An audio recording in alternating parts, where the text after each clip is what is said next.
Do you think most people should be wearing barefoot shoes? That's a good question. In an ideal world, yes. It's the environment where our foot can gain the most strength and power. It's also an environment that puts more loads through the muscles, tendons, and ligaments. You got to earn your right to be there. And some people might not get there. We also live in a world where a lot of us are on concrete all the time. So the foot was designed to be able to adapt to terrain. So to be able to change shape. And when you're standing on concrete all day long, or you're walking in a city all day long, that's a different conversation. But that doesn't mean you need excess cushion, all this arch support. It just means you need just a little protection. So ideally, yes, but not everybody will get there, and that's okay. It's more important of what you're doing with your foot and how you're training your foot. What's your take on flip-flops or slides, as some refer to them? So 2 conversations here. If we talk about a recovery sandal, so it's like, it's a slide, but it looks like you put your foot in there and you just start walking and you're like, damn, this thing's walking for me. It literally propels you forward. It looks like a boat. It's called a recovery sandal for a reason. It's a recovery shoe. You're supposed to wear those after you ran a marathon or when your foot is tired. Because when you put your foot in that shoe, your muscles do less work. You produce less ankle power. So think about that. When you're using it for recovery, great. But you can't use that shoe all the time. People will be like, this feels great. I'm just going to wear this all the time. Nobody gets a free lunch. You're actually going to decrease power and decrease strength if you wear that type of sandal all the time. And the flip-flop is, I tell my daughter, it's like worse than the F word in our house. When you put the flip-flop on, in order to keep the flip-flop on during the swing phase of gait, so when your foot comes through, you have to curl your toes. Right. Or else the thing slides off.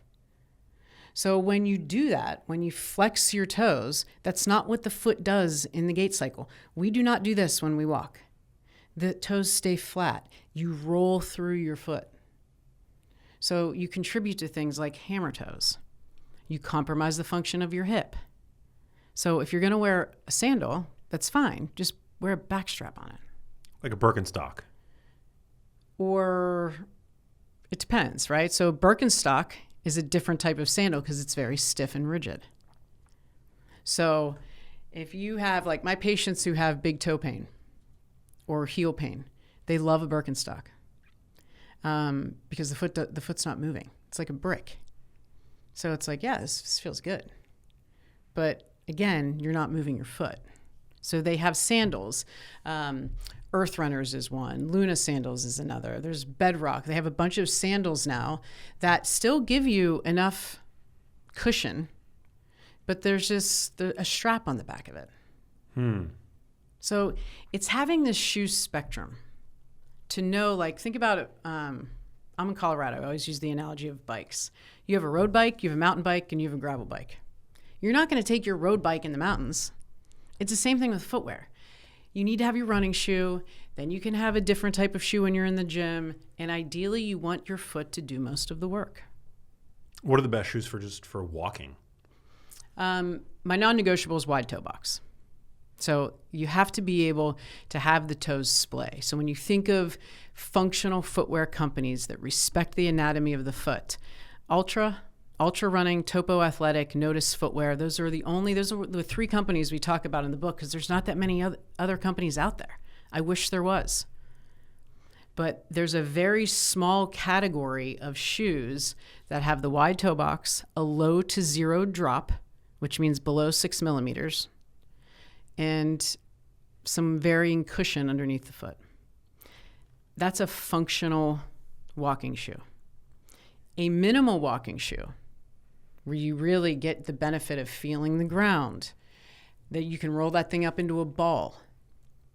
The difference between functional and minimal is the thickness of the sole. So it's thin and flexible. That's your Vivo Barefoot, your Zero, your Bilenka. There's so many companies out there now. Have you checked out a friend of the show, Mark Sisson? He's got a shoe line out. The Paluvas. Yeah, what do you make of those? Yes. I wear toe spacers all the time. So when I put those on, I'm like, this is nice. This is the only shoe I can wear without my toe spacers. It's basically the Vibram, but with more cushion underneath the sole. I think it's a great option for people.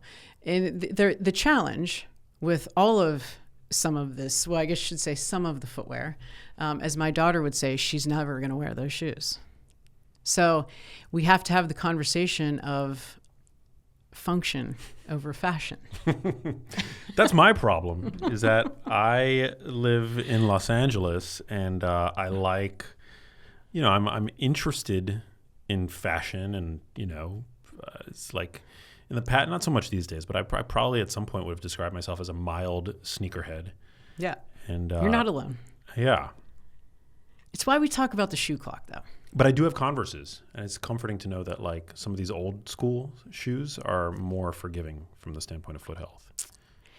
I'm never gonna wing this conversation if I tell people you need to walk in functional or minimal footwear all the time. I'm gonna lose, because that's just not the society that we live in. But where I think we can make gains is, so you're working at home, go barefoot, or wear a functional or minimal shoe.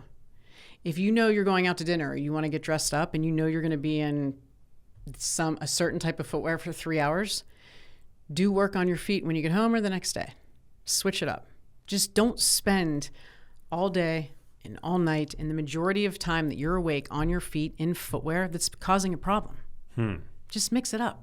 What about high heels? Are they the worst thing ever? I mean, yes. Yes, they are. I wish I had a different answer for you. I used to live in Chicago, and I had several pairs. It probably was about 6 years ago where I just threw out my last pair, because occasionally I'd go to a wedding and I'd be like, I'm going to wear these heels. And I would put them on, and my fiance would look at me and he'd be like, just stop. You're going to complain all night. And I'm like, you're right. But they completely alter the function of the foot. And again, I'm not going to win that battle. So if you want to wear the heels, go ahead. But the next day, stretch your calves. Roll out the bottom of your foot. We have a high heel rehab section in the book. Do those exercises. Because if you don't, and I have patients in my office, they're like, I wore these high heels to a wedding, and now I have this like nerve pain. I'm like, yes, you irritated your neuroma in your foot. And then they don't want to wear the heel anymore because it's extremely painful. So don't be reactive. Just like everything, be proactive. Avoid that problem, because once you have it, it's a showstopper. Well, but the dose makes the poison, right? Like That's right. If it's a once in a while, once in a blue moon kind of thing. Yep. It's like your daughter's graduation, Yeah. or your wedding or whatever. Yep. That's a really good point. And that's what we wanted to talk about in the book. It doesn't have to be an always or never conversation with anything. So if you want to wear that type of footwear, okay, just get yourself another pair of shoes. Hey, if you liked that video, you need to check out this one here, and I'll see you there.